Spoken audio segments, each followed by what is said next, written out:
It all started with a dream to design, to build and to create parts that don't exist yet. From the moment I got my 3D printer, I've been on a constant hunt for problems to solve.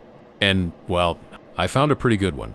I decided to build a navigation mount for the Volvo P3 platform with the Waterfall dash. And the problem is there are basically no aftermarket head units for these cars, unless you have the factory pop-up screen, which most of them don't, including mine.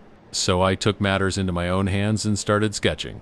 I used a universal 10.26-inch display from AliExpress.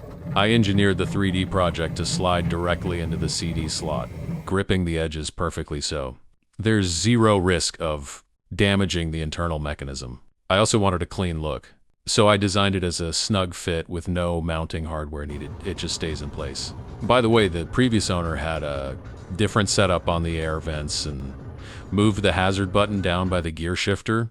It was actually a very professional job, and it's super convenient to have it there. The screen itself only needs a single Type-C cable to run, and it features a built-in transmitter, wireless CarPlay, and Android Auto, since I had some beige Alcantara left over from wrapping my A and B pillars. I decided to wrap them out too. At first I thought I liked it better without it, but it has really grown on me.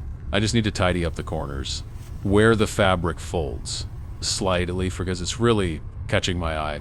I am so hyped about how this project turned out.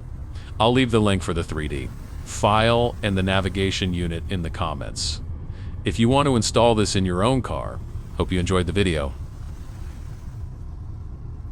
Thanks for watching.